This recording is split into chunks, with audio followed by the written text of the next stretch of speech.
Good morning, Richard Mack. Hello, hello. How you doing there, attorney? I'm doing well, thank you. Attorney to attorney. Richard Mack is a premier attorney practicing with the law firm of Cohn Miller in Detroit. He Miller is Cohen, yep. Miller Cohn, Cohn Miller, well known, been around for many, many years, fine lawyers. You are a specialist in labor law. Yes, labor and employment work. We represent individuals, civil rights, represent unions, never represent employers, but man, we do proud to do the work we do around the state. So we have an election forum coming up on September the 27th over at Perfecting Church. Yes, yes, that's going to be an interesting forum. We've invited the four Supreme Court candidates nominated by the Democrat and Republican parties to attend. We've asked them to submit questions for each other, so that's always interesting. And we're going to also have a panel discussion on legalization of marijuana, the promote the vote, and anti-gerrymandering. Those are the three statewide ballot initiatives. And up till now, there's not been a lot of attention paid to the fact that the voters, when you go to your ballot in November, you're going to have to vote on each of those three initiatives, in addition to the Supreme Court candidates. So we wanted to make sure that governor's important, attorney general, secretary of state, those are very important races, but these other races that don't get so much attention get some attention at our forum. Then that's next Thursday, Perfecting Church. Doors open at 6 o'clock. Come on out and join us. Now, we need you to get out to vote. It's very important, because if you don't like who's sitting in the White House, look in the mirror if you didn't vote. That's right. That's right. I mean, voting is critical. The fact that we had Michigan, the difference between Hillary Clinton, Donald Trump in Michigan was less than 12,000 votes. Had Detroit or Flint or Southfield, for that matter, gone up by just a little bit more, that was the difference. And then you had that in several other states in the Midwest. So voting is critical. And for those who did not vote, you kind of have them to blame for who's in the White House right now. Now, all of the issues that are going to be talked about on the forum are really important issues. And what our listeners do not understand is that when individuals are running for the Supreme Court, they're running nonpartisan, so you've got to go through Right. the entire ballot to vote for the judiciary. You just can't be sloppy. Right. You can't vote straight party, because if you vote straight party, you're going to miss that whole section of the ballot. Yeah, and what's terrible about this election is that the Republicans passed a law that prohibited the straight party ticket, so that now voters need to know when you go to the polls this election, you will not be able to simply vote straight party, all Democrat, all Republican. You have to go through each and every elected office and select someone. And the reason that they did it, Counselor, is because they know that it takes a lot more time to vote straight party. I mean, to vote each individual office instead of straight party. And so in urban areas and more densely populated areas like Detroit, like Flint, it's going to cause the lines to grow longer, and it's going to cause people to turn away and say, I'm not voting this time around. I'll get them in 2020. And that's why they did it, because the Republican Party knows that if fewer people come out to vote in urban areas, they've got a better chance at winning the governorship, Supreme Court. And I'm being partisan because that's just how I am. But that was the real reason they did it. So we encourage people, when you're voting, take the extra time. If you can vote absentee, vote absentee. If you're over 60 years old, if you don't think you're going to be in town on election day, if you have an illness which prohibits you from getting to the polls, vote absentee. You don't have to worry about it on election day. So there are a number of things, and just being prepared, looking at your sample ballot. Everyone who's listening ought to go to your city clerk's office, to the Secretary of State website, and even if you just Google sample ballot November 2018, you can look at the sample ballot in your area, to find out who you should be voting for. And if you already marked it up, if you know who you're voting for before you get to the voting booth, you don't have to spend time reading it and wondering, who's this person, who's that person. So you got to take some measures and some steps, because this time they tried to take the election from the urban centers, basically. Whatever your party, they want urban voters to turn away from the polls. And this time we can't let we can't let that happen. And if you can't get to the polls, there are ways to get to the polls. People can get Yes. you there. If you can't get to the polls, what Mr. Mack said is very important. Take the option, absentee ballot. It'll give you more time to review the ballot at home, but you've got to vote. Right. One of the most important issues coming up on the ballot this time is the medical marijuana, rather the marijuana issue. Yeah. Yeah. Recreational use. Yeah. It's there's going to be part of the statewide ballot. We'll be talking about it at the forum at Perfecting Church this coming Thursday at 6. Marijuana, recreational marijuana, will be on the ballot. And believe the proposal is you can grow up to 12 stalks, in your own. And I'm no vote personally for that particular initiative. I believe that, whether our some known benefits to medicinal marijuana, I'm concerned about the proliferation of it, but with licensed or with recreational use, it's for nothing than just because you want to use it. And I think that given the known dangers of starting marijuana, especially in the youth, as they use it as a gateway drug into many other drugs, given the fact that employers are still not accepting marijuana as something that the employees should be allowed to do recreationally. Some have zero tolerance. So you're basically cutting yourselves off from many job opportunities that are currently on the market. I just think it's a bad idea I just think it's a bad idea, period, but certainly rushing into it without proper regulation is a bad idea. Good morning. Good morning. Who shall not? Hello? Yes, we're here. Good morning. Now, is this law show? Yes, Law Power Hour. Oh, okay. I had a question. That's highly specific. I'm going to write down the question and call real quick. I forgot when I was going to ask you. Okay. I'll call back. Okay, thank you. Now, on this marijuana issue, you raised a very important sub-issue which has to do with employment. Yes. When you go apply for a job, part of the application applying for a job may involve medical examination, Yes. and that involves a drug screening. Yes. So if you're involved in the use of illicit drugs or recreational drugs, as the case may be, if the law passes, you may not get hired. That's right. So you've got to make a choice. That's right. We should not be promoting drug use in our youth. We should not be promoting the use of substances that alter your sense of reality, that alter your brain function, even if it's temporarily. I don't believe we should be promoting that. And also there's we talked about absentee voting. What's interesting is that this time around on the ballot, you're going to have what's called the Promote the Vote initiative, where you can vote a no-reason absentee, and I suggested that should pass. Good morning. Good morning. Yes. How are you? Good morning. I'm well, and thank you. I thank you guys too for taking the time to again inform the public here in reference to the various objectives of voting and things of that nature. Very, very grateful for this show. Thank you. Thank you. Now, let's get back to this marijuana issue because it's kind of important, just for Sure. a minute. I get hurt at work. So I'm off work, I'm getting paid workers' compensation.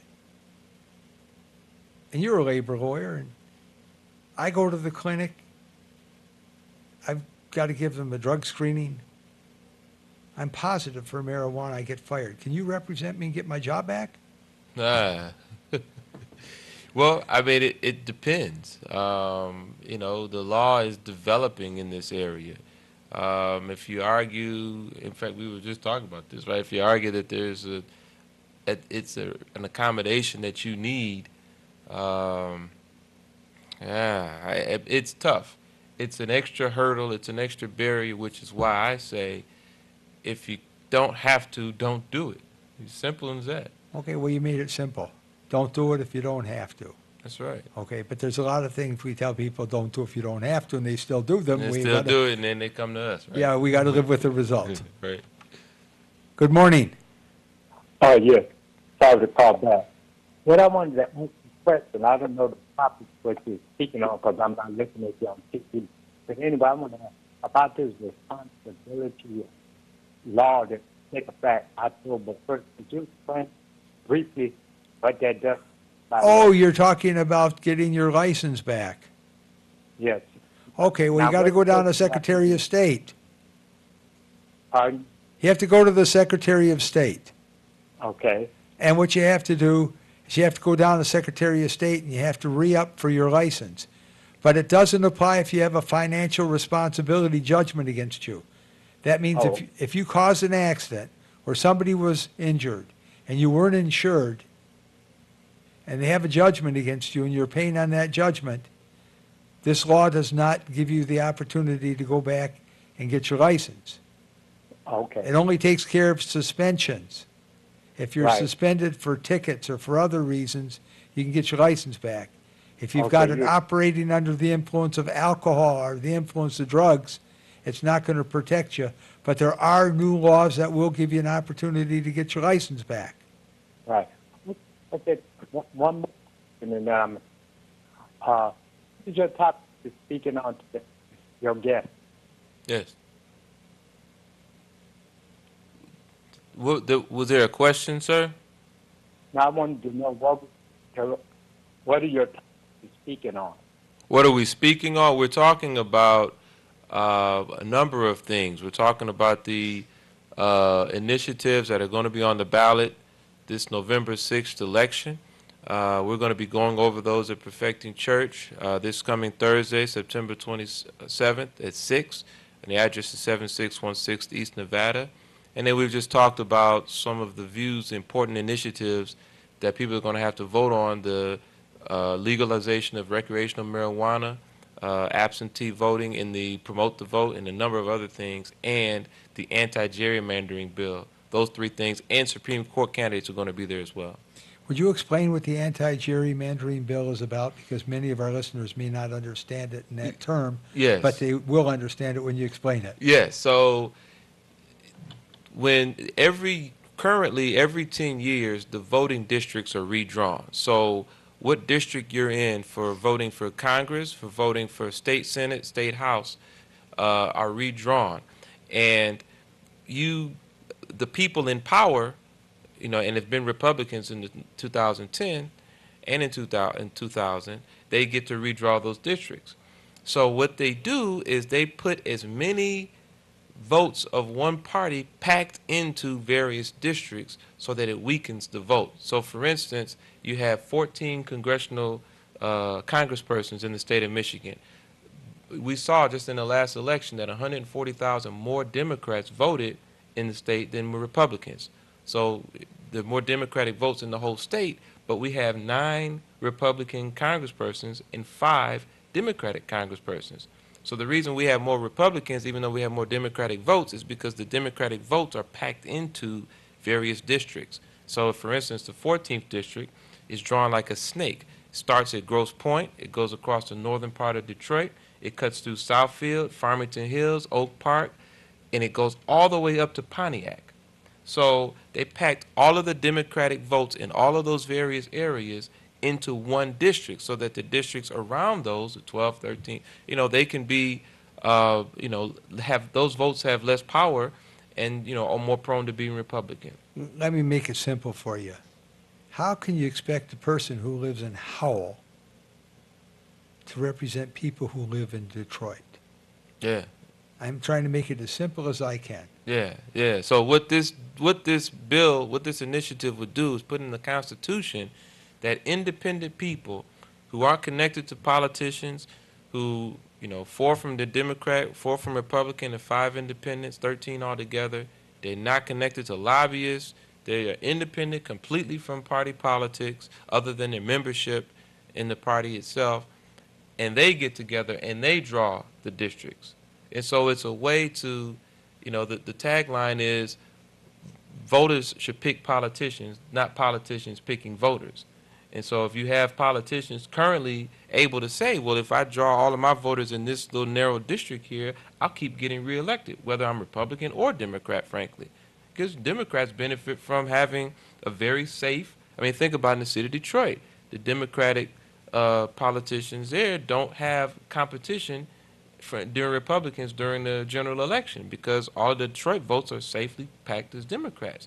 So, the way that this initiative would be done is that independents would draw these districts so that the voters would be picking politicians, not politicians picking the voters. Now, what does that mean to us? It means that the people who we elect to represent us are the people who can help us more with our problems. Right. Exactly. I try to simplify it. Yep, because, yeah, exactly right. Right now, in the 14th district, you've got people who are in Grosse Pointe, Detroit, Southfield, and Pontiac. Now, those are 4 different areas, but they're all part of the same district. Maybe there should be a different configuration so that they're not all, possibly that, but that's what the independent voter commission would do. Well, the people in those areas do not have the same common issues. Exactly. Because demographics and community of interest are very important factors. Yes. In Pontiac, there are no jobs. In Detroit, thank God, there are jobs coming. And Oak Park, they have different issues because of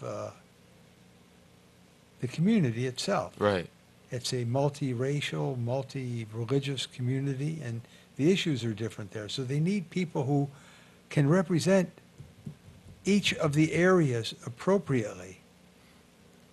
And they can't do that with this kind of district. It's impossible to have an effective representation, and your vote is meaningless. It really is meaningless. Well, it weakens the vote. So if I'm well, voting, I call it meaningless, and Yeah, you yeah. call it weakened, but we mean the same thing. Yeah, because if I'm voting in the 14th district, or if I'm voting in the district, way up in the UP, I know that it's gonna be a Republican no matter what, and so that it really ought to be redone so that all the politics, or much of the politics, are taken out. It's interesting, if you think about it in the real world, the people who run for Congress, they have to run every 2 years. Yep. And it's very expensive to run for Congress. Yeah. Very expensive to live in Washington, D.C., and Virginia, and Maryland. So there must be a reason why they don't want the districts changed. Yeah. It's all of the perks that come with going to Congress. There are some perks. I'm not a nice guy about that. I'm just being polite. Yeah. Good morning. Good morning. I had a couple of questions. Morning. Okay. Once again, really appreciate the information in reference to the voting.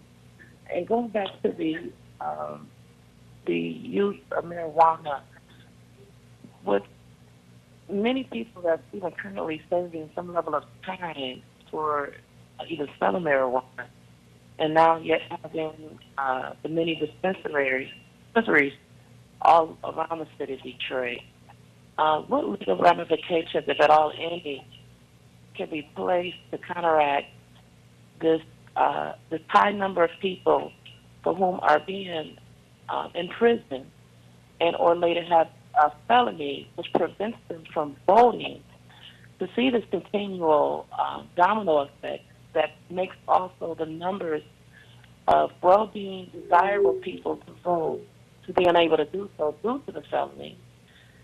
Yet this contradiction, if you will, but the dispensaries around the city Yes, we can go on and say medically, if not used of some sort. But to me, that's a whole other question, and I think I'm being nice. I mean, relating to the government generally having really more money to that. The other question I also had, with the probation challenges that some people are experiencing within probation officers, this is a question outside of the facts and subjects we were speaking on.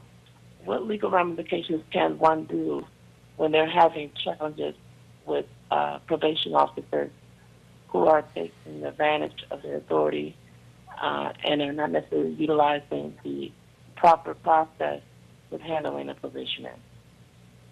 Well, thank you. Okay, let's deal with our first issue. Okay. Okay.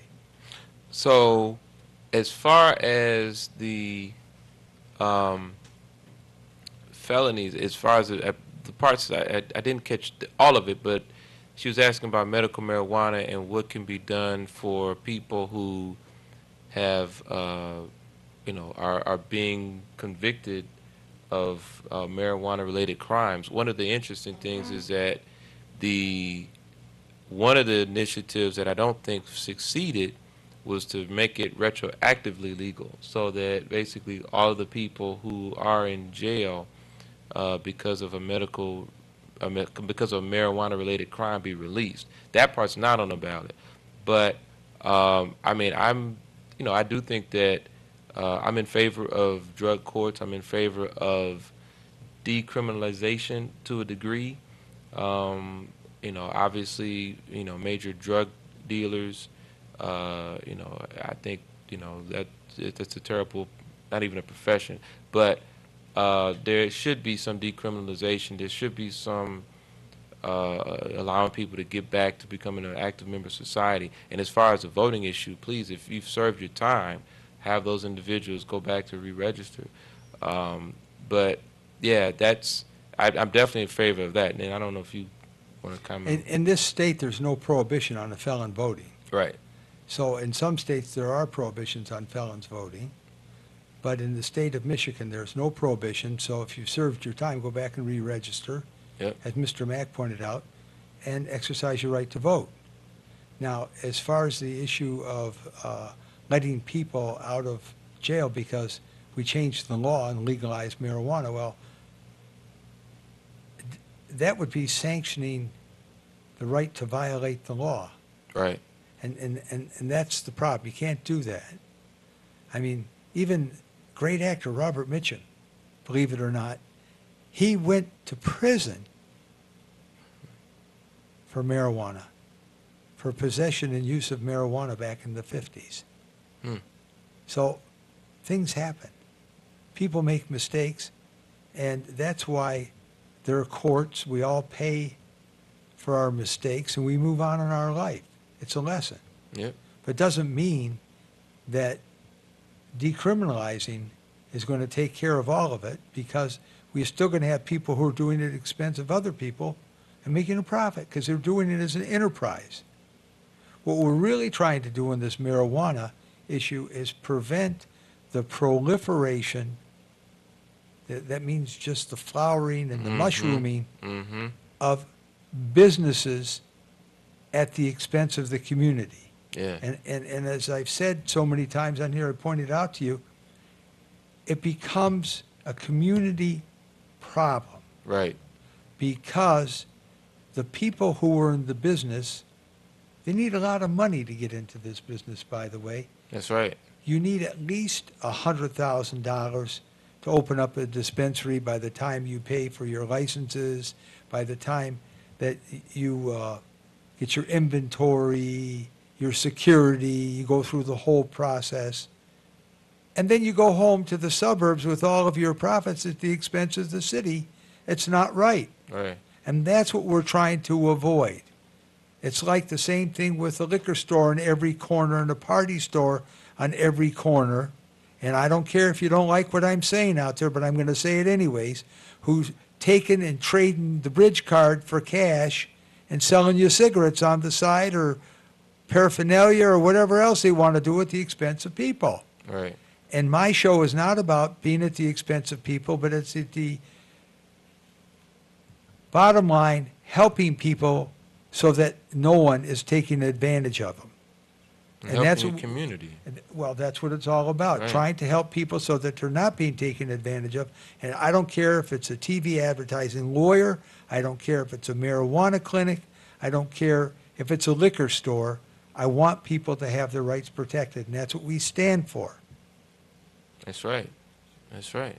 No, it's critical that people, and you don't, by not voting, you allow yourselves to be a perpetual, a continuous victim of what is happening to you.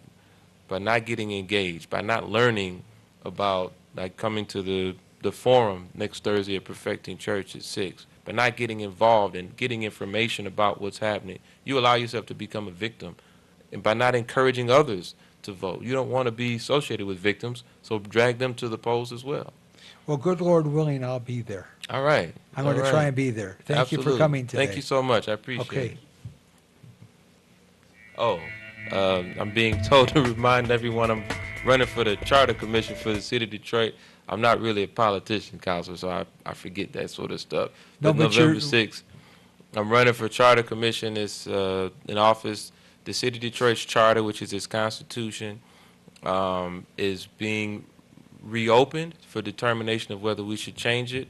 And I've been representing unions for 20 years. I've been negotiating contracts, even helped write some legislation. And so I think I'm qualified to help write the charter if we need to rewrite it. And so that's me. Well, we do need to make some changes, but we're not going to talk about them. You can come back All before right. the election if you want to talk All about right, that. sure, I'll do that. Okay. I'll do that. We're going to take a break for a minute. We'll be right back. All right, thank you.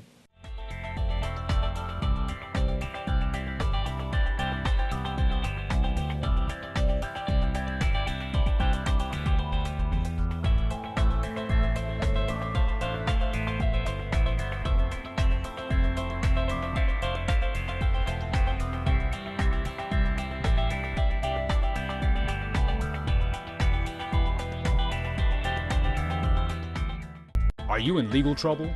Are you in need of legal advice? Or just have general legal questions?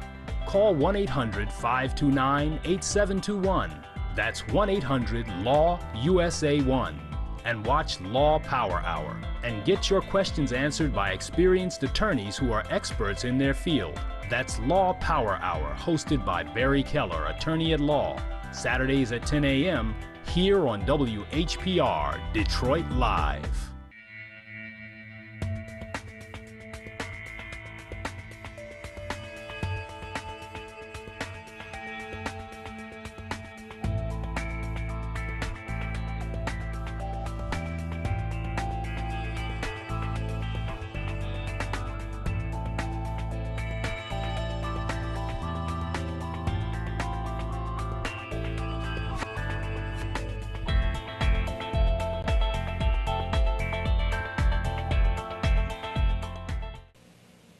We're really lucky today because we're getting it both ways. We're getting Richard Mack on one side here talking about getting out the vote. And now we have Tiffany Tilley, who's come aboard for the second half, who's been very active in this state over the years. And I want to commend you for that. Thank you. Thank you. And now you're running for a very important position on the Board of Education, correct? Yes. So tell me, why do you think it's so important to be on the Board of Education? Well, I'm running for the State Board of Education because our children deserve better than what politicians have been giving them. We're in the bottom 10 in education nationally. We used to be in the top 10. There's no excuse for it. I can explain it to you. It's real simple. I know it's reasons why it happened, but it's no excuse for it. There's no reason why we should be in the bottom 10. You're going to take it from somebody who's been around for a few years. It's racial discrimination. Mm-hmm. They just want to keep people down. They don't want to give them an opportunity to get up on their feet, get going in life. Now, Yeah. what do you think of that statement? Do you agree or disagree with me? We have the achievement gap. That's a lot what happens in the achievement gap. Children graduate 4 years behind their counterparts in the suburbs. So that's ridiculous. No, but we that's just have part of it. inequitable funding. There's different reasons, yes. You know, and the lady in Lansing, not in Lansing, in Washington D.C., who is in favor of charter schools, she doesn't understand the first thing about education, does she? No. Come on up here, you got to speak in that microphone. No. Okay, because I'm really concerned about this. Mm-hmm. You see, charter schools are just another way for people to make money at the expense of the community. Would you agree with me? Mm-hmm. Is that a yes? I think there should be a moratorium on the charter schools. We cannot continue on this path that we're on. It's stripping funding from public education. And we can have 1 million schools and continue to have poor education, or we can invest in our public school system and make it stronger. You know what really grinds me, really bothers me? That charter schools are getting tax dollars. Mm-hmm. Now, why are charter schools And entitled over to- 80% of them are private, Yeah, and privately funded. And you know, the people who run the charter schools are making a lot of money at the expense of the community. Do you agree with me? Mm-hmm. Mm-hmm. No, I don't take them from you. I got to hear more. I got to hear what your solution is now. Well, like I said, we need to put a moratorium on the charter schools that exist and make sure, well, not that exist, but make sure that we're not creating more charter schools. We're not creating more issues. They came in with the EAA and said that that was going to be the great solution for Detroit, and it wasn't.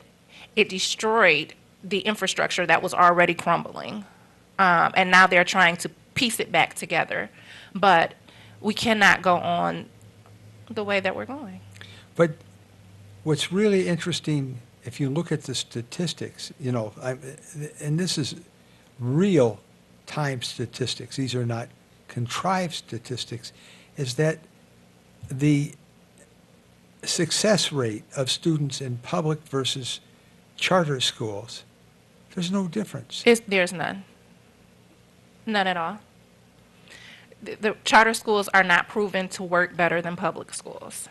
So what is your solution? I gave you the solution. We don't need more charter schools. I know, but when we get rid of the charter schools, what can we do to improve education in the community? We need to have more funding for education. The last 2 governors stripped a lot of funding from education. So we need to put that funding back. I get questions about the lottery and where's that money going? Well, that money is going into education, but then they diverted other money from education, saying that, hey, there's lottery money. Lottery only covers about a couple of weeks of school. So we have to have more funding in the system. We have to make sure that we have parapros in the classes and support staff for our teachers. A lot of classrooms do not have that, and a lot of our youth need that. We need to make sure that there's early childhood education, because it's proven that when a child learns to read early, those skills are strengthened, and they'll be better readers the rest of their lives. Now, you know, some of the tax dollars ended up supporting, the education tax dollars ended up supporting these big arenas downtown. Mm-hmm. And it shouldn't have been done that way, should it? Well, I don't necessarily agree with that, but as far as education goes, we need more wraparound services. There are a lot of different things that we need for the education system. You see, one of the things that I see in my office, I'm going to take you on a little journey with me. We're going to walk through this together. I get a parent that'll come in and talk to me about getting their child on supplemental Social Security benefits, SSI, because their child is having trouble in school, and somebody has labeled their child as ADD. Mm-hmm. And ADD is just a crippling label to put on the child when it doesn't apply to a child who just hasn't been taught. And that's where the problem starts. Mm-hmm. You with me? Mm-hmm. Okay. So Not only that, right now they have it where your child who's in 3rd grade, if they don't pass the the test, they are going to hold them back, Well, that's where I'm. the standardized test. And so right now, we're in trouble of about 30,000 children being held back because of this new law. Now we're on the same page. We're right there together. And that's where the problem starts because nobody has invested in these children. And that's where we have to make a difference. These children, if they're invested in when they're 3 and 4 years old, won't have this problem, will they? No, because they'll have stronger reading skills, yes, And math skills. and math skills. Good morning. Good morning.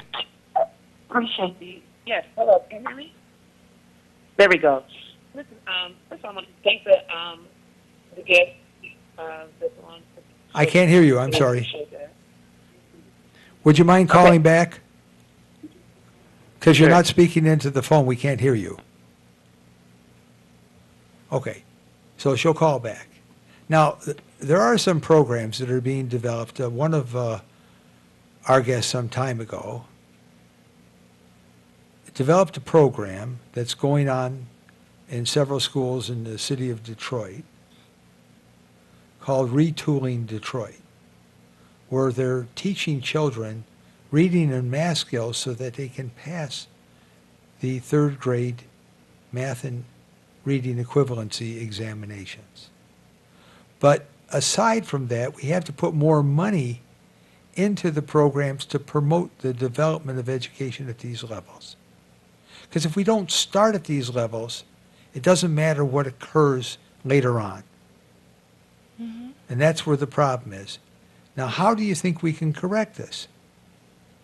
More funding. I- We need more funding, and we need equitable funding.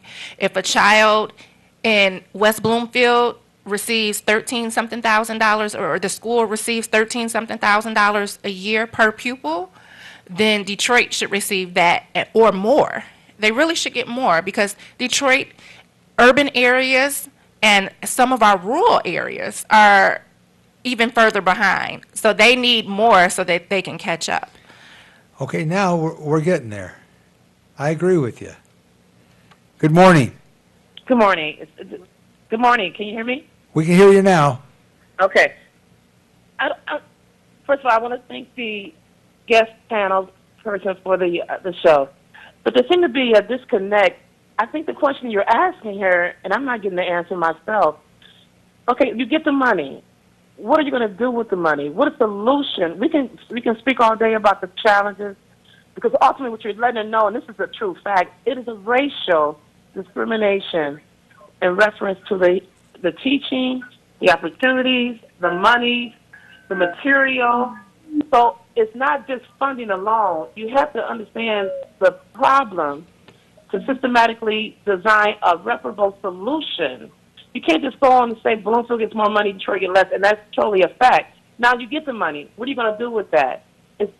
Yes, is a money issue, but even further than that, it's a systematic design to allow the African American race and the minority race of people to be undereducated, to be underprepared, and to systematically, by the grade of 3rd grade, ultimately put them in prison or other positions, or label them to say they need SSI. Well, really, they need a better opportunity and a standard foundation tools of teaching. Yes, you're going to need greater teachers. I'm born and raised in Detroit myself, and I hear you, and I thank you, attorney, for having over 50 years of experience. But if you want to deal with the surface issues, then this conversation is obsolete. But if you want to deal with resolved foundational issues, you must deal with the true source, combat it, and to tell us that the lottery gets so much money, even that disbursement that you're Ma'am, I describing- did not say that the lottery gives so much money. I said it only gives 13 days of money. So I didn't say that. I said they felt like the lottery is giving money and they start taking other money away from education. That's what I said, first of Ma'am, all. what I Second just said of was that you said the same thing I second said. of all, when you can give more money into the system, then you can change the curriculum. Then you can add on wraparound services. Then you can add some of the things that they need, as well as pay your qualified teachers more so that they can do more in the classroom. Okay, I think the point that our listeners trying to make. You are and- very ill prepared, ma'am, and Okay, your here's the point, and I think what our listener had to say was very important. It's not just the money.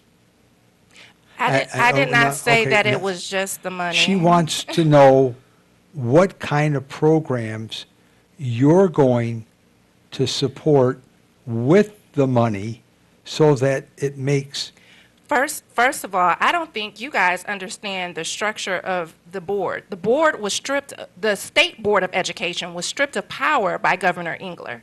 So there's not a lot of power that the state board has. The most important thing that the state board is getting ready to do is hire a new superintendent. The former superintendent passed. The superintendent is the one that will implement the policy statewide in all of the districts. Right now you have a problem with your legislature because you have a whole bunch of Republicans on the legislature that's putting in policies that's hurting education. So you mean those white people over on the west side of the state that don't care about the rest of the state except their sweet little tow-haired kid? Is that what you're talking about? So if you want to change the system, you're going to have to fight and change your legislators. Like we are going to get new legislators this year, thank God. But that's a big part of the issue, the laws that they're implementing. Proposal A, I think they implemented it, 24 years ago? That needs to be revamped. But at the end of the day, you can have a million of good ideas and things that you want to do. If you don't have the funding for it, if you don't have the money for it. I started out as a young activist, and what I realized was I can come up with all of the great ideas in the world, all of the things that I want to implement, and I did a good job of gathering the community together and saying, hey, I need you to sponsor this. Hey, I need you to show up here. I need you to give this. But if we don't have the money, we're not going to make real change. So, okay, we get the money. We get a new superintendent. What is the relationship to the Board of Education as to the power of the superintendent? So the board manages the superintendent. The board is the one that puts the superintendent in place. Right now you have 4 Republicans on that board and you have 4 Democrats. We're hoping to change that balance on the board. So, and the board doesn't just oversee DPS. It doesn't just oversee urban areas. It oversees, well, the superintendent oversees the whole state. But I personally want to make sure that Detroit is represented, other urban areas are represented, and one thing that I don't think people understand always is that the rural areas get it just as bad as the urban areas. So we have to make sure that all of our children throughout Michigan are getting a quality education, and right now they are not. Good morning. Good morning. How are you? We're well, thank you. How you doing? I'm all right. I'm just wondering a couple things.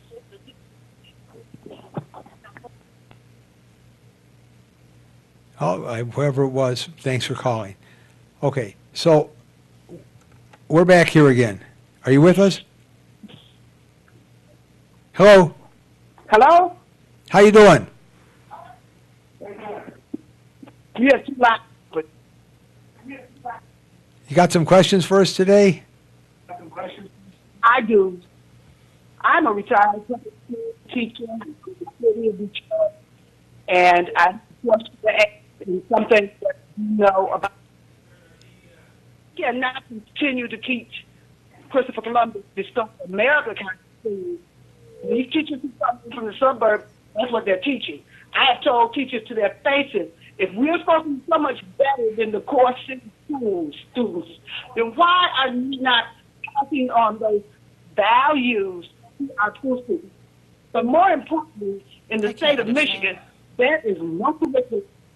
There is not the value of curriculum guide. How to take the test and all that. That is Ma'am, you have to turn your TV down. We're having a hard time understanding you. Okay, I moved out of the room. We need a curriculum guide, a state curriculum guide for the state of Michigan. When I was in college getting my degree, the first thing our professor asked was, if you want to know how good the school system is, find out if there's a curriculum guide. That was in upstate New York. New York and a lot of the East Coast schools have curriculum guides, because when you have state curriculum guides, mandate that children should learn, then the state must pay all of the districts who fall short of that money. And that's what we need to fight for in the state of Michigan. Thank you. I heard some of that. We definitely need a better curriculum. Our children need better opportunities. I was an instructor at Wayne State in the SEMA program. It was a K through 12 STEM program. And I was also a substitute teacher in undergrad. And I taught in over 15 schools in 3 counties, Wayne, Oakland, and Macomb. And I had schools in Detroit. I had schools in Inkster, all of the Inkster schools when it was still a district that I taught in.